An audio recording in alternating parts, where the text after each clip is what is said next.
Alors, je suis avec Khadim Ndoye et Mayacine Diop, qui sont des responsables de la communauté sénégalaise à Bordeaux.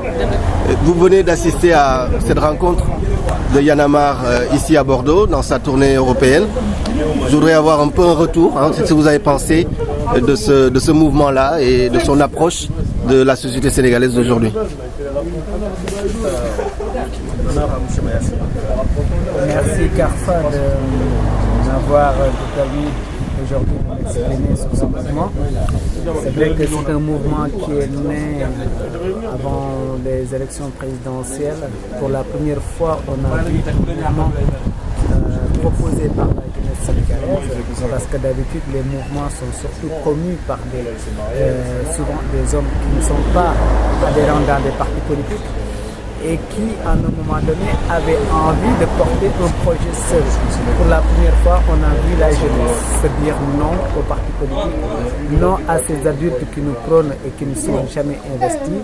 Nous allons prendre en main avec notre propre démarche l'avenir du pays, après, en tout cas jusqu'aux prochaines élections présidentielles.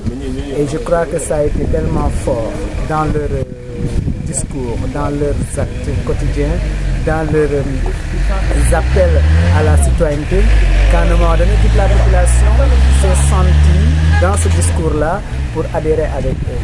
Et l'important, c'est qu'après ces élections, qu'est-ce qu'ils pourraient faire? Qu'est-ce qu'ils ont fait? C'est ce projet-là qu'ils sont en train de mettre en place qui est important. Et je crois qu'on les a vus à travers pas mal d'actes à partir desquels ils ont montré que leur projet de citoyenneté est quelque chose de possible. C'est-à-dire qu'ils ont lié la parole à l'acte et c'est ça qui est important.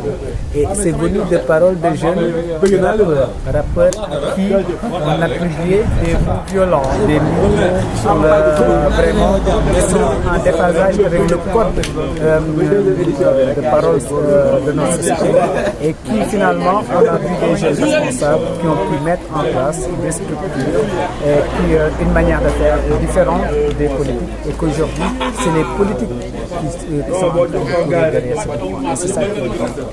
Merci beaucoup M. Diop. M. Ndoye, donc vous aussi vous avez suivi cette conférence du noyau dur et des leaders de Y'en a marre. Qu'est-ce que vous en avez pensé? C'est une très bonne initiative de délocaliser les débats de Y'en a marre dans les capitales. Conscient du devenir de leur pays, qui l'affiche avec une certaine objectivité, parce que devant l'échec de la classe politique, du président Ouad, ils ont réussi à mobiliser la population pour pouvoir arrêter cette tentative de débouchage monarchique. Et donc ce travail est à saluer. Aujourd'hui, je pense que c'est des garde-fous devant les politiques pour les arrêter de tripatouiller la Constitution à leur guise. Et aujourd'hui, je pense qu'ils sont en train de réveiller le conscientisme sénégalais, notre modèle de type sénégalais. Et je pense que c'est quelque chose qui sera révolutionnaire dans la mentalité et qui sera très bénéfique dans l'avenir sur le nouveau type sénégalais. En tout cas, c'est très convaincant et nous apprécions.